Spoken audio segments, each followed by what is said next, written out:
Hello, this is Eric Michael Lloyd, a master's in psychology, neuropsychology concentration.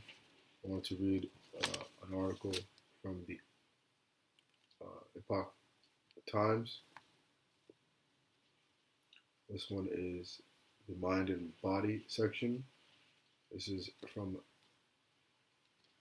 May 21st through May 27th of 2020.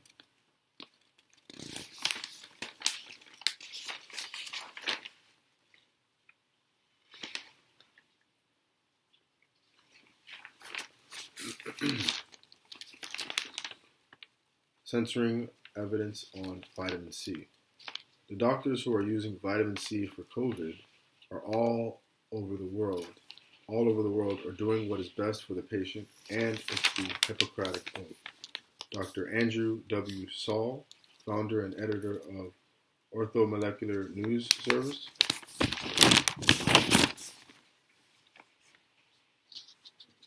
Part 1. Low-risk treatment offers potential. Part 1. Low-risk treatment offers potential even as it stirs controversy. Conan Milner.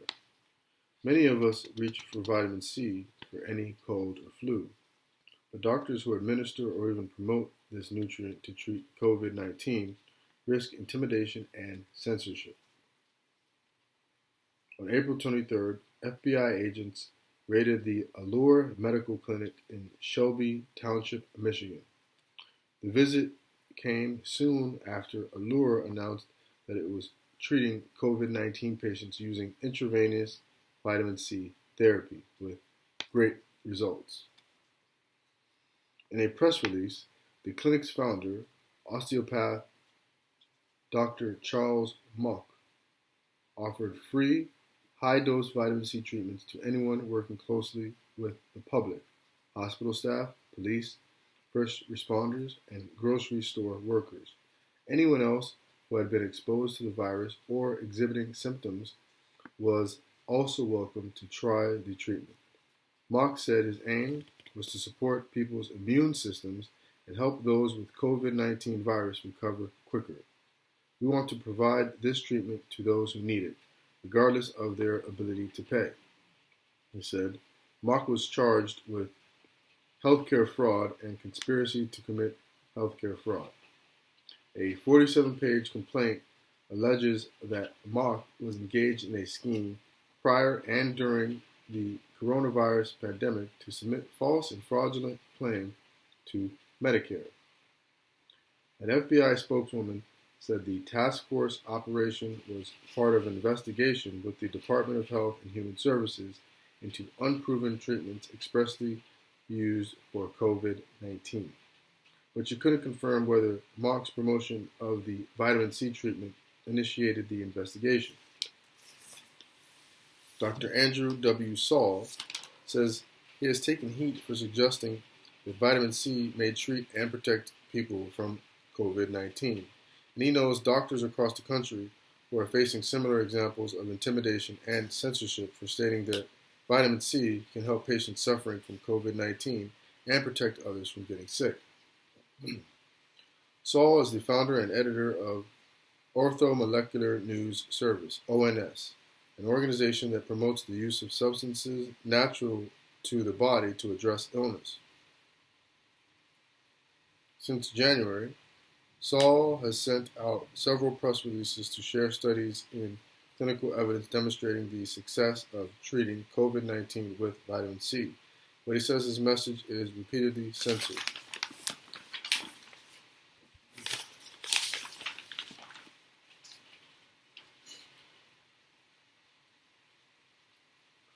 Vitamin C has collected a long list of studies looking into its effects on a range of conditions and biological processes, from immune response to neurodegenerative disease.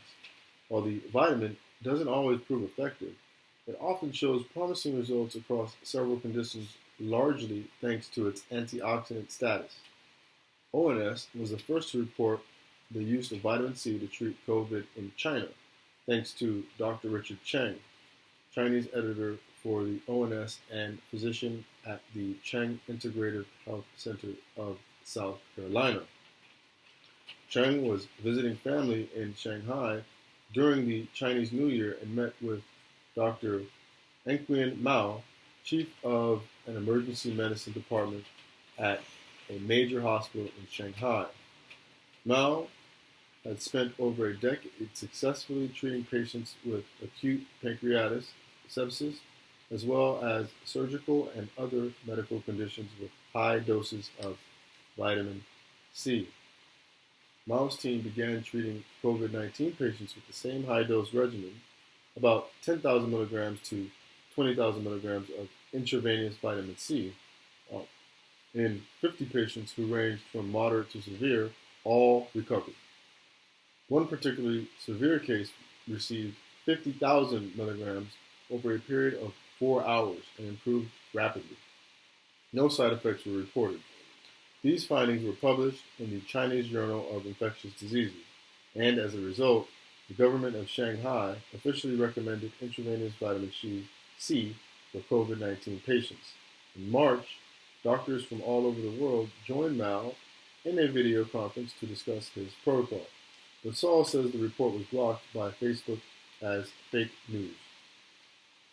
This is highly significant in a world that is locked down through fear of a virus, Saul said. This information was deleted from YouTube again and again for violating their community standards. Facebook took it down, saying that it was a violation of their standards because it could cause physical harm. In March, the World Health Organization, WHO, warned governments of all nations not to promote any unproven or potentially dangerous remedies in regard to COVID-19. Several health officials have identified vitamin C as a prime offender, stating that there is no scientific evidence that taking this nutrient will help prevent or treat COVID-19. I guess those anecdotal cases don't matter. On CNN, YouTube CEO Susan Wojcicki declared that her company would ban any content containing medical advice that contradicts the World Health Organization's coronavirus recommendations. So people saying, take vitamin C, take turmeric, we'll cure you. Those are examples of things that would be a violation of our privacy, she said. Or policy, she said. Saul says that silencing those who recommend or use vitamin C protects nobody and only hurts the public health. He says doctors have been successfully using high doses of vitamin C against viruses of all forms for decades. With the support of several studies, nothing is proven to work against COVID-19 because it is a new virus, Saul said.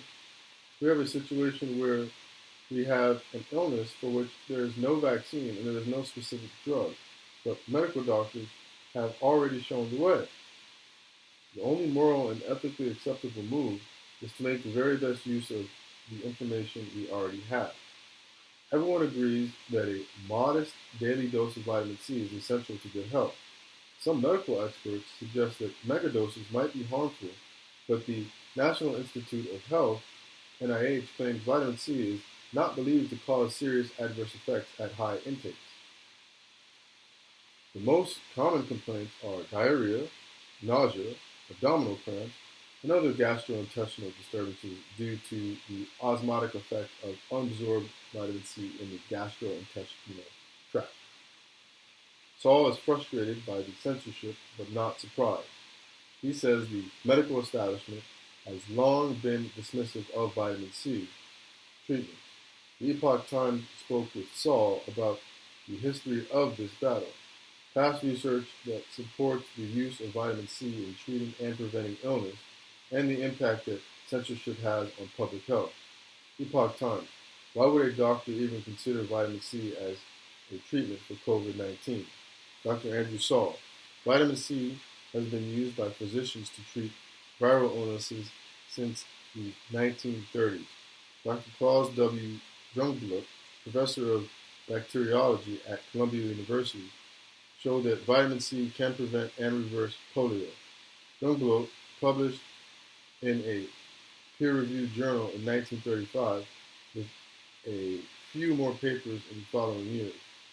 There is a whole series of papers on using vitamin C as an antiviral in the 1940s. Some came from Dr. Frederick Robert Klenner, a board-certified chest physician in North Carolina. Klenner was treating polio successfully using higher doses of vitamin C, not even better results than Jungle Book. Then, in the 70s, 80s, and 90s, we had that work of Robert Fulton Cathcart, an orthopedic surgeon in California. Cathcart used even higher doses of vitamin C, up to 200,000 milligrams a day, for acute, very serious viral illnesses. People are being told that there is a safety issue, but there isn't. The safety of vitamin C is fabulous. Kleiner said it's the safest substance available to the physician. The American Association of Poison Control Center keeps an eye every year on who dies from what since at least 1985. And there are no deaths from vitamin C. The U.S. government has set a tolerable upper level for vitamin C at 2,000 milligrams a day. But that's been misconstrued, misquoted, and miscast as a safe upper limit. It isn't. It's a tolerable upper level. There's a significant difference here. The reason this limit exists at all is that some people don't need as much vitamin C. They'll have to lose stool or gastric distress if they take more than 2,000 milligrams a day. I know some people that take only 500 milligrams a day and they're very healthy. Since I take about 1,000 milligrams a day. They just can't take any more. They don't need it. I know a lot of other people who take 18,000 milligrams of vitamin C a day, and that would include me, the author. And that's the amount that keeps them well. So it varies from person to person. Bottom line is, the tolerable upper level has been misconstrued as the safe upper limit, and therefore you can't give any more. But it's being done anyway. There's so much research on vitamin C every year that you would have to take a lot of extra time to follow it. Vitamin C is one of the most studied substances on the planet. Vitamin C is being used right now to treat COVID in hospitals in China, Turkey, Italy, and of course, the United States. For example, the New York Post ran an article on the Northwell Health System in Long Island. They have over 20 hospitals. They're the largest healthcare provider in New York State. They're using vitamin C intravenously. They're not giving a lot, 1,500 milligrams a day. For some, they'll bring it up to 3,000 or 6,000 milligrams a day. I talked to a staff member who said they can't get enough right now to give more. Based on what I said, you might think that's really not very much vitamin C. But if it's given intravenously, even 3,000 milligrams of vitamin C is very, very powerful because of the absorption. The absorption is absolute. Epoch Times. Besides absorption, what are some other advantages of taking vitamin C intravenously? Dr. Saul. Not everybody is going to want to take a lot of tablets or powder orally. And when a person is in the hospital, they already have an IV running anyway. It's just easy to give it by vein. Oral dosing for prevention is sensible because you don't need as much to prevent. In the same way, you don't need a whole lot of water to put out a tiny fire in a wastebasket. You need an awful lot of water to put out a 4-story commercial building. Epoch Times. The recommended daily allowance, RDA, of vitamin C is less than 100 milligrams a day. Why would we ever want more than that? Dr. Saul. With the exception of humans, gorillas, orangutans, guinea pigs, and a few others, most animals make their own vitamin C in their livers. But the key the key here is that they make a lot of it. Now, the US RDA for the United States RDA for adults is only 90 milligrams per day. In Britain, it's a preposterous 49 milligrams.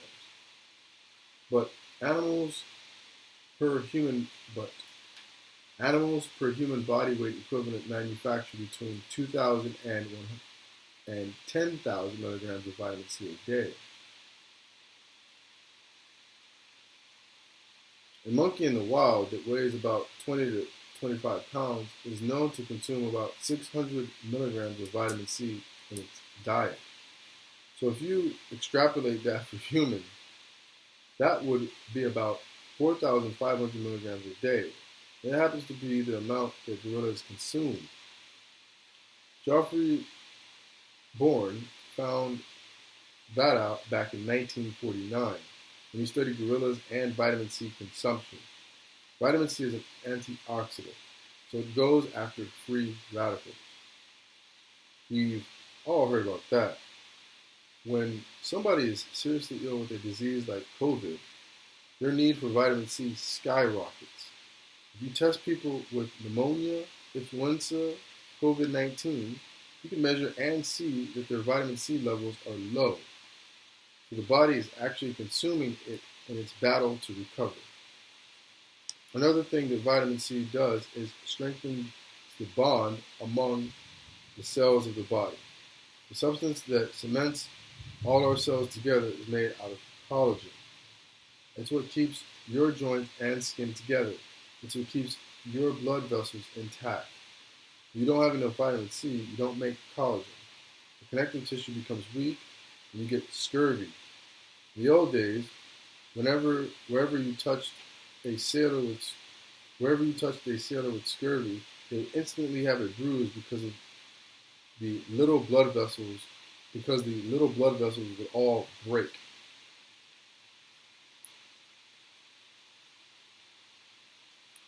Vitamin C enables the manufacture of collagen so that you don't bleed into yourself.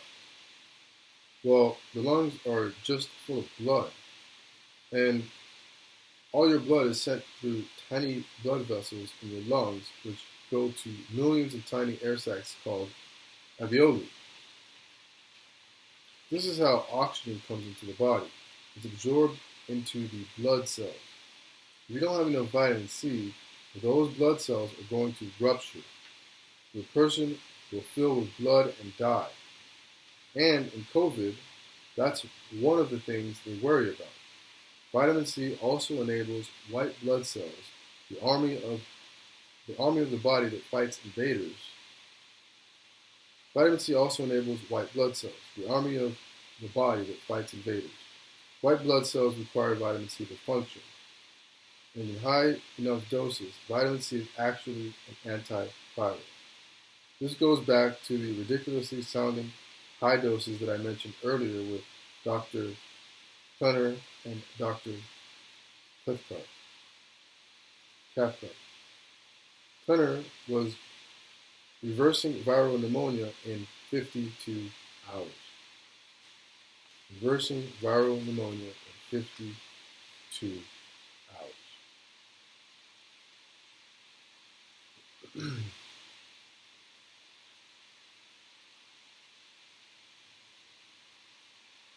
In every nutrition textbook ever written, it says that vitamin C is essential for a properly functioning immune system. Well, if you have COVID, the one thing you want more than anything else is a properly functioning immune system.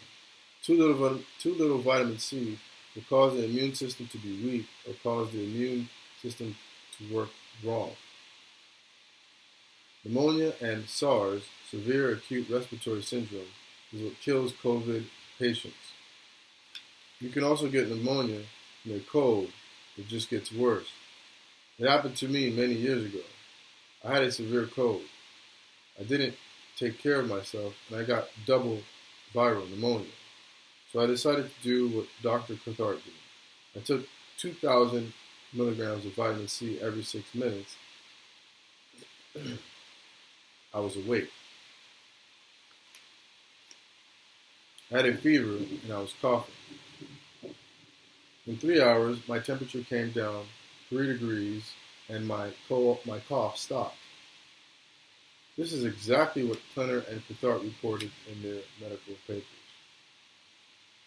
All of this makes it a plausible therapy for COVID. What people are being told is that it is being looked into, but there's no evidence or proof.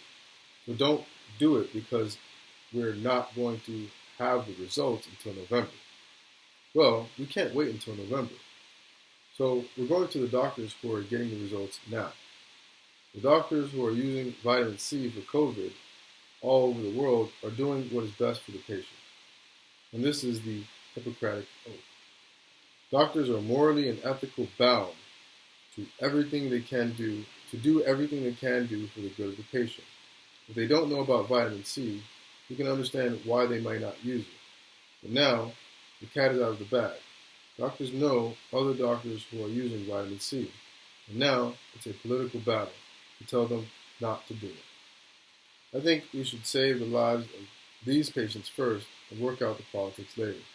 Doctors need to save the lives of their patients, and physicians who are using vitamin C are reporting that it's working. Unfortunately, the media is putting out stuff that is scary because that is what the media does. According to Dr. Andrew W. Saul, another thing that vitamin C does is it strengthens the bond among the cells of the body. The substance that cements all our cells together is made of collagen. It's what keeps your joints and skin together. It's what keeps your blood vessels intact.